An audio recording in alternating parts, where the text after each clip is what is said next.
Joining me now here in New York City, former Prime Minister of Great Britain, Liz Truss. Prime Minister, thanks for coming on the show. Great to be on. Now, you've made the case that the deep state is going to upset Trump in a second term. That's your warning to Trump. Spell it out.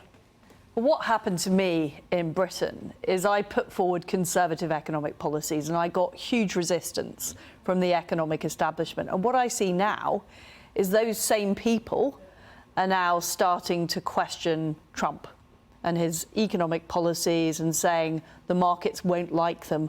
All the same kind of things that I heard when I was Prime Minister. And my warning is to American Republicans and Conservatives is the left have been very effective at taking over economic institutions, with woke policies, with climate change extremism. And we need to make sure we're ready to fight back, because I think it's vital that Conservatives get back in power. Is there any area of policy in particular that you're worried about? You say economic institutions infiltrated by the wokies. Any special area of policy? What happened to me is the Bank of England undermined what I was doing. So what I'm concerned about is what the Federal Reserve will do, what the Congressional Budget Office will do, and what the wider market sentiment will be around Trump economic policies, which we know we need. We know that Bidenomics is not working. We see huge inflation in America, massive debt. We need to see lower taxes. We need to see getting on with things like fracking and oil and gas exploration.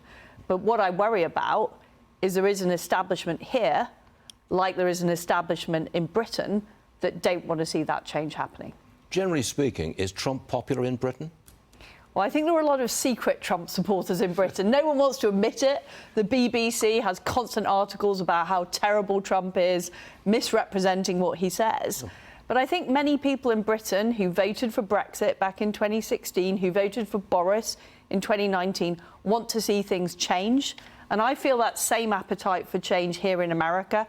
People are not happy about the status quo. They're not happy about America not being strong and not taking on our adversaries around the world. You've got a new book, and it's called 10 Years to Save the West, Leading the Revolution Against Globalism, Socialism and the Liberal Establishment. And we've got 10 years to make the changes. We have. But you're talking about a real systemic change in our politics. Well, what's happened is we've seen decisions that used to be taken by elected politicians outsourced to unelected bureaucrats, and they've been captured by the left, whether it's the wokeism that we're seeing in our schools and universities, the idea that we've got 100 genders, whether it's the climate change, the extreme climate change policies that are undermining our competitiveness. That's what's been going on, and we need to seize back power for democratically elected politicians, and we need conservative policies, because that's what was successful. That was what's successful in the 1980s when we took on the USSR. We need that same confidence in the UK and the United States. We need that confidence in our values. We've got to stop the people who are undermining our countries and actually take on our adversaries overseas. You're a full backer of Trump, aren't you? Yes. 100%. And I think he needs to win. Okay. And people can see that across the world, that the world felt safer when Trump was in office than it feels now.